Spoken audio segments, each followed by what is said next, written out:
estarei falando sobre uma classe social que existe desde o capitalismo, né, que é o lumpenproletariado, e que na verdade pertence a um grupo de classes sociais, chamadas classes sociais marginais, que desde as sociedades de classe ela está presente em todos os modos de produção, né? Como já havia afirmado Engels em uma de suas obras, as classes marginais existem em todos os modos de produção classista, né? E o que são as classes marginais? As classes marginais são aquelas classes compostas por pessoas que estão à margem da divisão social do trabalho, né? Não à margem da sociedade, porque não existe nenhuma classe social que esteja à margem da sociedade, mas à margem da divisão social do trabalho. Então você pode perceber isso no escravismo romano, na sociedade feudal e na sociedade capitalista também.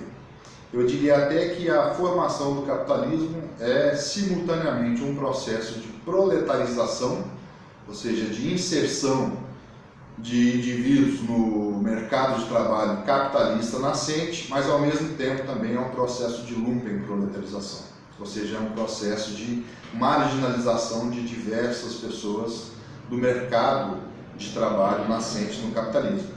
E esse processo de lumpenproletarização tende a se expandir ao longo de toda a história do capitalismo.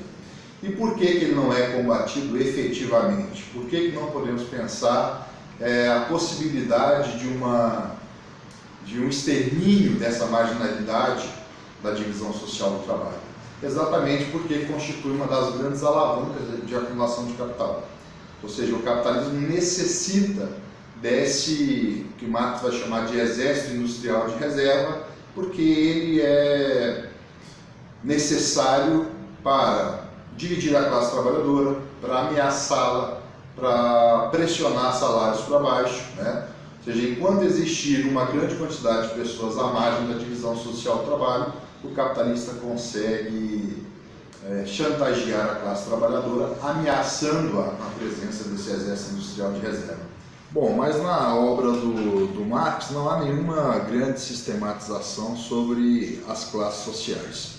No entanto, como alguns autores já vêm demonstrando, é possível ao longo dessa vasta obra, utilizando o próprio método dialético para analisá-la, encontrar um esboço de uma teoria das classes sociais, né, e uma teoria das classes sociais no capitalismo incompleta, como já demonstra o sociólogo Nildo Viana na sua obra A Teoria das Classes Sociais em Karl Marx. Nesse sentido, nós podemos pensar então o lumpenproletariado enquanto classe, ou seja, essa classe marginal da sociedade capitalista, não é? E essa classe social, ao contrário do que dizem alguns intérpretes do Marx, não é uma classe essencialmente conservadora e reacionária no que diz respeito à sua postura política, né? Essa interpretação é uma interpretação dogmática que se faz do Marx, pegando uma passagem do Manifesto Comunista, uma passagem cortada, né, onde se escolhe o trecho que melhor lhe interessa em detrimento de outros, que é a passagem na qual Marx reconhece que o lumpenproletariado pode contribuir com a luta revolucionária, mas devido às suas condições materiais de existência, há uma tendência maior em que ele adote uma postura reacionária, ou seja, que seja levado a tramas reacionárias, né? E essa passagem é exatamente uma passagem na qual Marx vai afirmar isso, né? Ou seja, que o lumpenproletariado pode aqui ou ali ser arrastado pela revolução, mas tende, devido às suas condições materiais de existência, né, ser levado por tramas reacionárias. O que está muito claro para um bom leitor, tanto da obra do Marx quanto da realidade concreta. Ou seja, a classe social marginal que não tem moradia, que passa fome, que não vive minimamente, que não consegue sequer reproduzir enquanto força de trabalho, porque inclusive não é aproveitado enquanto força de trabalho, está claro que vai se render facilmente a uma trama reacionária, né?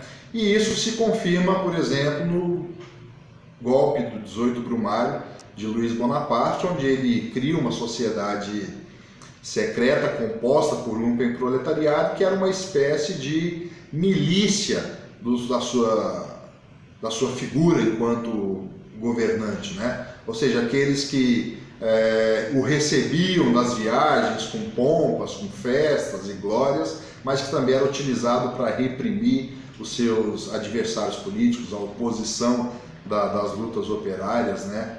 E assim por diante. Contudo, o lumpenproletariado não tem uma essência reacionária, ou seja, a sua postura política pode também, em períodos históricos distintos, alterar-se, né?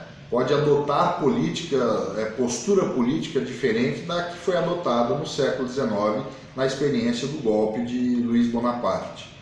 E uma demonstração disso, uma prova disso, é que desde a década de 70 vem emergindo o que o Bourdieu chama de milagre social, que é um movimento composto por desempregados, ou seja, por lumpenproletariados, né? E o exemplo máximo de que a postura política dessa classe social pode ser contestadora e até mesmo radical é o exemplo que o movimento piqueteiro argentino, ou movimento de desempregados, deu na década de 90, especificamente em 1996 até 2002, quando grupos de desempregados passaram a se reunir, passaram a se organizar para lutar à margem da divisão social do trabalho, porém adotando estratégias revolucionárias do movimento operário, né, como piquetes, bloqueio de ruas e estradas, porque perceberam que, não sendo operários, não tinham como paralisar a produção de capital, mas tinham condições de comprometer a circulação do capital.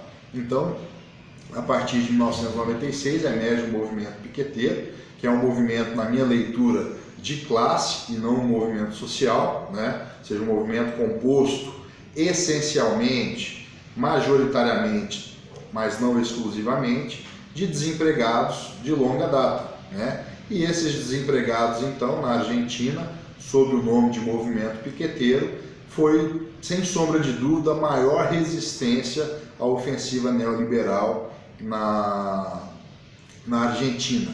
E eu diria que talvez a maior resistência à ofensiva neoliberal em toda a América Latina e talvez até no mundo, né? Então essa experiência demonstra claramente que o lumpenproletariado na contemporaneidade tem sim uma tendência a participar cada vez mais, né? Ou seja, a ser levado para as lutas sociais, e tem essa possibilidade aí, que depende da correlação de forças na contemporaneidade, mas apresenta essa possibilidade de contribuir decisivamente para uma luta, inclusive revolucionária, certo? Então, nesse sentido, eu acredito que é necessário ressignificar o lumpenproletariado, como eu já venho tentando fazer, assim como o Nildo Viana vem tentando fazer, inclusive uma grande inspiração para o meu trabalho sobre o lumpenproletariado. A minha grande referência teórica, além do Marx, é o sociólogo Nildo Viana, né? E dessa forma desmistificar também as análises dogmáticas que apontam o lumpenproletariado como detendo uma espécie de essência nata a essa classe social, que é ser sempre reacionária, né? Que é ser sempre uma classe que não contribui para a luta. Eu acredito que essa seja uma interpretação extremamente equivocada.